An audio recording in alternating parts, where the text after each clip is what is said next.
¿Por qué se retiene? Decíamos ayer, ¿por qué se retiene? Si el adolescente fue detenido en fragancia, ¿por qué se retiene? ¿Y por qué se retiene por 36 horas? Tiene que haber una justificación.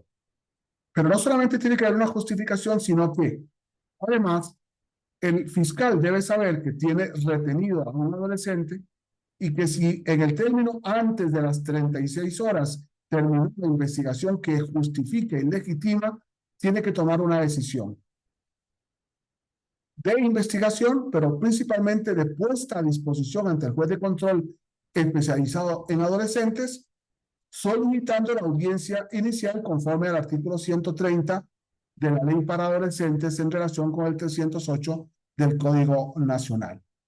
Lógicamente que el fiscal va a tener que justificar al juez que fue al lugar de los hechos, que el adolescente tuvo un defensor durante la investigación en el lugar de los hechos, que el fiscal estuvo en el lugar de los hechos, que se requirió el tiempo necesario para que los peritos hicieran sus investigaciones, que era necesario, dígase por ejemplo, identificar quién es el adolescente que no quiso identificarse y que no tenía ninguna identificación porque era menor de edad, y por eso ya tendríamos una razón de la retención. Podríamos determinar que dentro de muchos que violaron a la ofendida, queremos saber si el adolescente y por tanto si hay semen o no hay semen, sangre o no semen, saliva o no. Ahí hay elementos que van llevándonos a una legitimación de la retención o, como decíamos ayer, que el adolescente participó con adultos en un asalto, en una delincuencia organizada, en un secuestro, en una trata de personas, y entonces, por tanto, se necesita dilucidar si ese acompañamiento era porque conocía del delito o no. Son variables que el fiscal tendrá que justificar en el acuerdo de retención. Es muy importante porque yo suelo hacer una pregunta. ¿Cuál es el objeto de la audiencia de control de la detención? Y la gente me da un montón de respuestas, pero nunca me da la única válida. El objeto de la audiencia de control de la detención es el acuerdo de retención.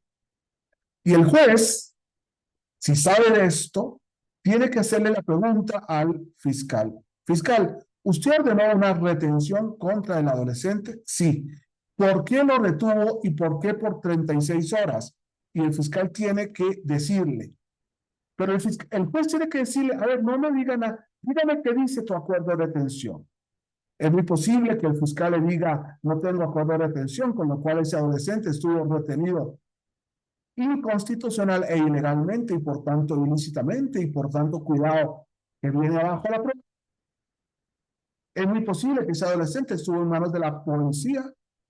Es muy posible que ese adolescente no estuvo con sus padres ni con su abogado defensor, porque estamos tratando a los adolescentes en muchos casos y en muchos estados como si fueran adultos. Pero lo más importante es que la razón de la detención debe estar en el acuerdo de retención. Fiscal, no me diga nada, dígame qué dice su acuerdo, por qué, a qué hora lo detuvieron, quién lo detuvo, por qué lo detuvo, quién es el ofendido, quién es la víctima, quién querelló o quién denunció y qué delito fue, por qué fue en fragancia y por qué usted lo retuvo, qué necesidades probatorias en un delito en fragancia exigían la retención. Es muy importante que el juez sea juez, que no se presente como juez especializado, que me da a mí vergüenza el adjetivo, sino que se presente como juez y sea juez. Luego nos daremos cuenta si es especializado en adolescentes. El juez va a controlar y declarar de legal la detención o no. Y lógicamente, si la detención no fue legal, es muy posible que tenga que anular automáticamente de oficio jueces, de juicio. No, dame los hechos que yo conozco el derecho, dice una ciencia básica de la judicatura.